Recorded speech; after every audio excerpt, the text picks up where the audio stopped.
Hello, and welcome to Two Profs in a Pod. I'm Tenisha. I'm Beth. And we are faculty and faculty developers at Glendale Community College in Arizona. And we are so excited for our episode on today. Today, we are joined by a couple of guests to have a conversation about nudging or messaging students. So, Beth, could you please give us an introduction to our guests on today for our conversation? Yes, I'd be happy to. Today we are joined by Alisa Cooper, who is in her 32nd year of teaching composition and literature.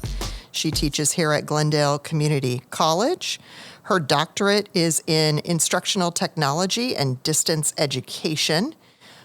She, in the past, has served as advisor on the ELI 7 Things publication, and she's currently doing work in anti-racist pedagogy and a little bit of retirement studies. We're also joined by Shelley Rodrigo. Shelley is the senior director of the writing program at the University of Arizona. She taught for 9 years full-time at Mesa Community College, and for a few years she moonlighted with GCC, teaching English 101 and 102 online. But the important detail is, I'm quoting Shelley here, her online teaching experience is old enough to drink. She was also part of the team that experimented with messaging students in the spring of 2018, and that's our topic for today. And then a really cool bit of information. This year she was elected vice president of the National Council of Teachers of English, and she also won the Arizona Technology and Education Association's Ruth Catalano Friend of Technology Innovation Award. Awesome. Welcome. Yes, welcome. Welcome to the podcast. Excited to be here. Yay. Okay, we are talking about this topic of nudging or messaging students. And, I think we're particularly talking about online, but there's no reason why that couldn't apply to face-to-face classes, although maybe a little bit more to online. We're talking about that because, of course, course completion rates are a hot topic of conversation. And because of that, strategies that can help students complete a course successfully are also a topic of conversation. Alisa, give us another reason why we're talking about it. Well, I think we're talking about it because there's so much data out there, and that's part of one of our goals is to try to use that to help us better what we're doing. Awesome. Tenisha. I think we can all agree that instructor presence matters. It matters a lot. Especially to our students. But there will be more on that later. We're going to come back to that. Awesome. Okay, so we're going to ask Alisa to talk about 2 things now. First, and maybe I should give a little bit of context here. So we did, there were about 9 of us at GCC who completed a research study in 2018. And these were instructors who taught online and hybrid courses, and they were in the English department and taught either critical reading courses, English courses, or humanities courses. So, Alisa, what did we actually want to do in that study? And then what did we do? Mm-hmm. Well, what we did was a lot different than what we initially started out looking at, but we just sort of thought that there would be a better way to improve what we were doing with these online and hybrid courses. And with all the data that is out there and that we had access to, we just felt like there would be a good way to sort of look at that data and see if there was something it was telling us that could help us improve what we were trying to do. And so after we got together and started thinking about it, what basically came out of it was the idea of messaging students based on what level they were in the course. And by level, just meaning how well they were doing. If they were at-risk students, we felt like there were certain messages that could benefit those students, and we could send those messages out in a timely manner. But also, we didn't want to ignore students who were actually doing very well. And so we crafted messages that we would also send to those students to encourage them to continue to do well. And so turns out completely different what we originally had in mind, but it ended up being a very rewarding project. Okay. So the study involved sending out messages at key points in the semester to all of those varying groups, and we ended up using grades as a form of data that any instructor has access to. Okay. Yeah, and then also don't forget we did that survey at the end as well to sort of see how the students reacted to our messages that were sent out. And we got some good data based on that survey. Mm-hmm. What did the research say, Shelley? So the research, I think, was really motivational for us as faculty. So one of three kind of major findings we found. First, 85% of the participants who read the messages. So again, remember we had a bunch of classes and then we surveyed students. And one of the things we had to do was both like, you got this message and then did you read it? So of the 85% of the participants who read the messages found them useful, which is a good thing, right? Just that the message was useful. And what was exciting to me was not only was it useful for typical course stuff. So a lot of times when we send messages, we're doing things like, don't forget, this is upcoming, this is things you need to do, or this is your status in the course. But especially once we were strategizing and being proactive in developing message cycles, if you will, we were also doing things like providing options and information for students, like, don't forget you're happy to meet with me, or this is how you can meet with me. Here are resources related to where you are in the course. Oh, hey, don't forget registration for next semester is coming up. And students found getting all that information was useful to them.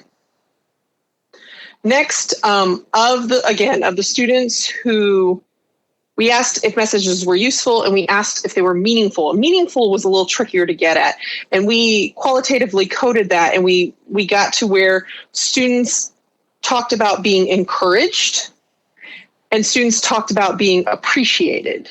And so example quotes we have from that are, one student said, "I'm not used to receiving feedback like that from a teacher, so to be honest, the email as a whole was surprising and thoughtful. I felt encouraged." And then another student said, "The information in the email consisted of praise, acknowledgement, and motivation. I've never taken an online class before where I felt that I had so much support, which motivated to keep me doing what I'm doing." Aw. Right? Isn't that great? It's awesome. And then kind of our third takeaway, and I think this is, back to Tanisha's point of this applies to all our students. Of the 15 at-risk students, so for us in terms of how we grouped at-risk with the study, that was people who were getting a current grade between 0 and 79. So they were sitting at a C or lower. And they read the email, so it didn't help much if they didn't read the email. And they read the email, and did the study. 12 said that the message was positive, 2 appreciated acknowledgement, and 1 was encouraged. So what's fascinating about that is of the 15, a bunch of them were saying it was still a positive message, even though they were, and our categories of what counted it at risk, we had more groups than just 0 to 79. This is more the data, but groups where, for the data analytics point, where they were usually, for a lot of us, failing the class was a marker, to still see this message as positive. And even if they didn't all read it, did we make that impact with the ones who did read it? And did that help get them to the end? We hope so. So what I think ultimately was useful about this, especially the 2 points in terms of students feeling encouraged and appreciated, and then our at-risk students still thinking it was positive, acknowledging, and encouraging, is that these messages were about teacher presence and the importance of teacher presence, and that students want to know that we're there and we care about them. And I think, too, when we got together and started, made that our plan to create these messages, one of the things that we talked about was how the messages did need to be positive. Because I think a lot of faculty do message students on a regular basis, but do they really think about what they're saying and how they say it? And I think that's important. And that was one of the things I think we did well. Right. So kind of like the tone of the message, right? Like, what is your tone? Is it like positive and encouraging and motivating, or does it beat the student down and pretty much ask the student the question of why are you even here? Like, we don't want those Right. types of messages, right? Yeah. We want more of the positive messages. So tone really makes a difference. From what Well, I'm and getting. even I think, Tanisha, and even not the reminder of like, you remember you haven't turned in work for 3 weeks. My guess is the student knows they haven't turned in work for 3 weeks. So, it is that framing of, it's not, reminding them that they're not doing well in the class. It's going like, okay, we're here. We see you. We want to support you. We want you to succeed.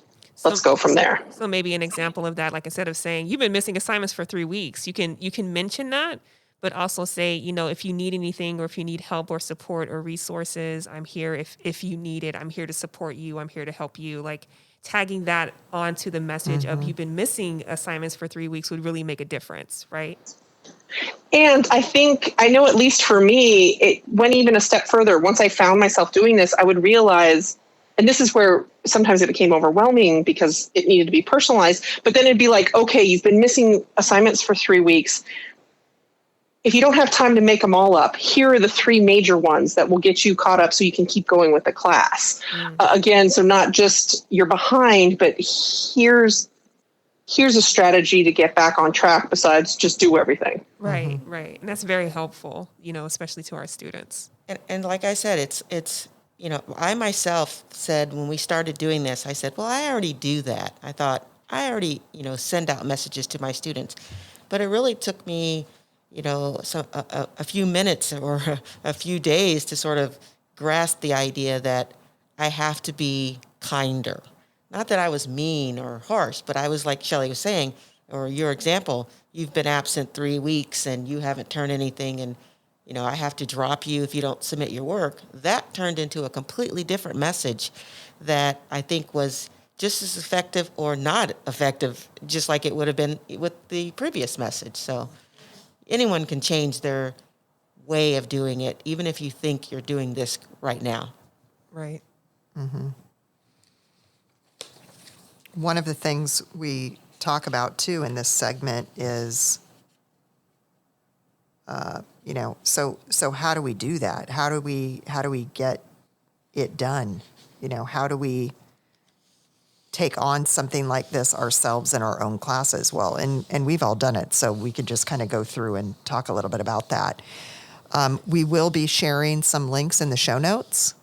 One of them is to a document that we created after the study, which is just a chart with some tips, rationale, explanation, and examples for crafting student messages. And on that chart, the tip is something that we tried to focus on, like, for example, building a growth mindset. So something we wanted to do in the emails was really try to educate students that, they might have this grade now, or they might be struggling with this concept now, but that doesn't mean they can't learn it and make improvements. We tried to focus on being really specific, like Shelley was saying in that email example, like, here are the 3 assignments you can do, creating that sort of very specific plan for students.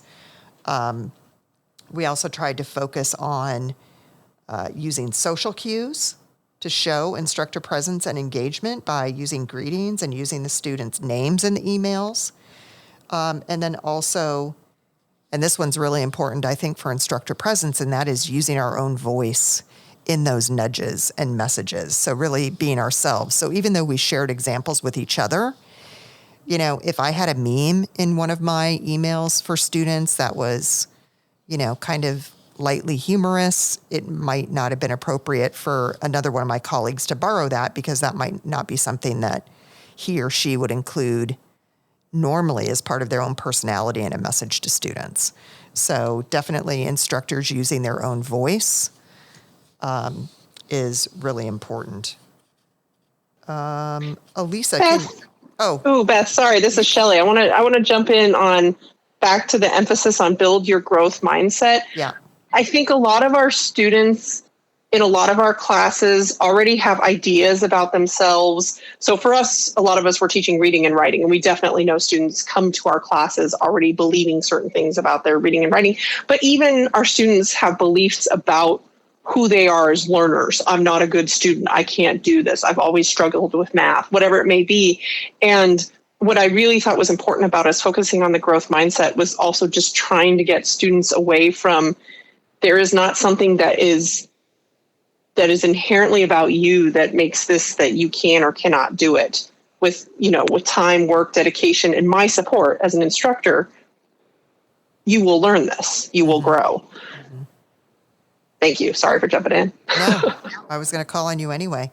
Alisa, do you want to add anything as maybe about tools used to communicate with students, or? Yeah, there are a lot of different tools, and we kind of went through, we use Canvas as our LMS, and one of the first things that we identified was the message students who from the grade book. And so just from there, we can send a message to the whole class if they had, or not to the whole class, but to any students who had maybe missed an assignment or scored a certain grade on an assignment. We can send that personalized message. So not personalized that it's individually, but it's to that personalized to each group level. And so that worked out really well. But we also thought about different ways to do things, like Beth said, adding in the meme. But we also used the tools within the grading tool within Canvas as well, where we can add our own voice. And so a lot of students really liked that when we would record messages so they could actually hear us. And hearing is different than just reading a message. Sometimes I think students will ignore emails because they come in that way. But if they get a message that pops up from an assignment, they might be a little more curious and they might look at that and listen to it. So we used a lot of the tools that were available to us in Canvas in addition to just email. And I'll add one thing in. This comes from Chris Nielsen, who recently presented at our Thrive conference on tools he uses to message students. And he uses the message students who. He throws a little curveball in there and messages students who have already submitted assignment, and they submitted it early. So he uses that as a positive point of contact to say, hey, thanks for submitting this early. It's great. You're right on track. That kind of a positive message. And I think that's great because, one thing that Alisa pointed out from you guys' approach to this is the importance of reaching out to all of the students, not just the at-risk students. So that really stuck out to me because of the fact that I think a lot of times we think that, which of course we know that our at-risk students might need a little bit more of a point of a contact in order to help them to be successful. But I think it's also helpful to have positive reinforcement for the students who are turning in their assignments early or who are doing well, just to say, hey, you know what, you're doing well, keep up the good work. And I think sometimes, that sometimes those students might get a little bit lost because we are so focused on at risk. But I believe it's something that all students can really benefit from. Absolutely. Mm-hmm. Okay, so do we have anything else we want to say on the research study we conducted? And I should say to our audience, we don't have anything we can quite yet link to aside from the document that we created, but perhaps in the future we'll be able to add a link to something more specific with our conclusions in it. Right, Shelley? Yes, absolutely. Put her on the spot. Yeah, I got that. Hint received. Well, it's for all of us. Okay, we have reached the part in our programming, unless anyone wants to say anything else about the research study. I think one thing that I'd like to address is a lot of instructors might hear this, and especially if they're instructors who, like at a community college, might have 4 or 5 sections and might have, at least over 100, maybe multiple hundreds of students, that this could sound overwhelming, especially when we talked about personalizing it. But I want to remind back to where we originally started with wanting to work with learning analytics and how to use that, and that the personalizing can happen on a group level. It doesn't, if you have over 100 students, it doesn't mean you need to email each of them individually. Instead, you can find out what are the points in the semester, or what are the key assignments that radically impact how well a student does in the class. And then you can, again, use the LMS and sort and send messages in batches. And that is not nearly as much work as individualizing it every time. And once you've done this one semester, then you're going to have your solid basis of messages that you can continue to use as you move forward. Right, because we did create separate documents that had our messages in them, right? Like we were kind of building a library of messages that could be modified from semester to semester, but you've got the base, right, that you're working with. So that's a really good point, Shelley, that, once you do it the first time, you've got messaging to work with. And also, too, remember that we talked about how just sending out announcements, so just a general one announcement, changing the tone of that and adding in even more encouragement in general, that's a plus. It's not as powerful as the individual messages that a student might get, but just seeing that overall message to the whole class can be encouraging to some students too. And we tend to overlook that because we're thinking, this is important. I need them to know these things about this week or this assignment. And we tend to forget that we should try to be a little more encouraging as well in that method. Mm-hmm. You know what? We do have some sample messages that we can link to. So we can share some of those in the show notes. Okay. All right, we've reached that point in our programming where we talk about what's on our radar. Yes. So we're just going to go around and we're going to share what is on our radar. So I will go first. So the thing that is on my radar right now, which some of my colleagues are already aware of, is that I have picked up a new hobby, and it is archery. So I have been bitten by the archery bug. So, I have a bow, I have an arrow, and I do practice like about every other week is when I can kind of get some practice in. So, sometimes when, I'm out on the range, I think about like the Hunger Games, and I think I'm Katniss Everdeen, and I'm just like, pew, pew, pew, like with my arrows. So it's really fun. I really enjoy it. I'm really glad I picked it up. It took me a long time to decide that I was going to pick it up. I kind of dipped my toe in the water, and now I kind of just jumped into the deep end, and now I'm in it. So that's what's on my radar. Okay, you're going to have to send me a picture so we can put that on the show notes. Yeah, I already have pictures. I have one of me hitting a ping pong ball. Let's do it. On the target, which I was really excited for. Wow. So, yeah. Okay. Beth, I think you just have to be doing jokes like, that Tanisha's on point, on target, Yes. the next. That's a great suggestion. Oh, Shelley, what's on your radar?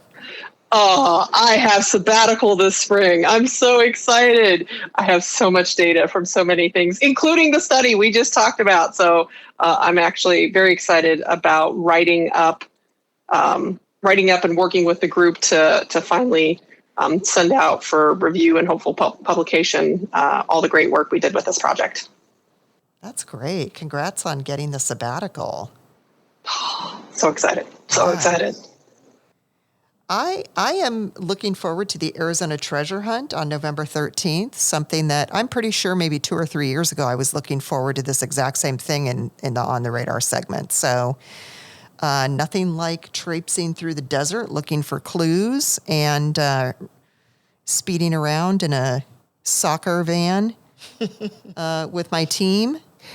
And so, yeah, that's what we'll be doing November 13th. Alisa. Well, I don't know. After Tanisha, I'm thinking going fun, but I'll stick with the educational side of things. I finally dumped my 8-week online 101s because I just felt like such a failure because it was so challenging to get students who are not only weak in English 101, but also just not familiar with online courses.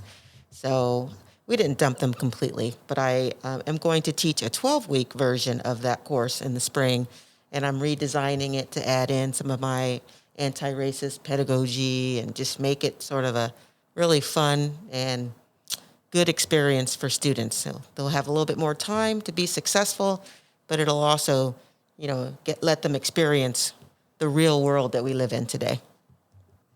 Sounds great. I hope you will share that course. I share it all.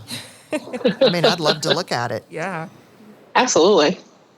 Awesome. Okay, so we're going to leave you with this nugget. Yeah, so I think the nugget was really already shared earlier when we just talked about how instructor presence matters. And I'm going to say that one more time so that it really just sinks in, so that you can really marinate on it just a little bit. But instructor presence matters. And I think it's important to also emphasize, no matter the modality, right? Whether it's face-to-face, hybrid, online. I know a lot of the work that you guys did mostly focused on online. But I think no matter the modality, it's very important to remember that, we matter to our students, and showing that we care and showing that acknowledgement is really encouraging from some of the data that you guys shared today. It's really encouraging and motivating and positive. And we have to think about how some of our students may not actually have that in their own personal lives. They may not have people who really make them feel that they're acknowledged or that they're important, and they don't really motivate them. And you just sending one simple email could make such a difference in that student's life. And I think that's a way to kind of think about it, that, that point of contact, that impact really makes a difference.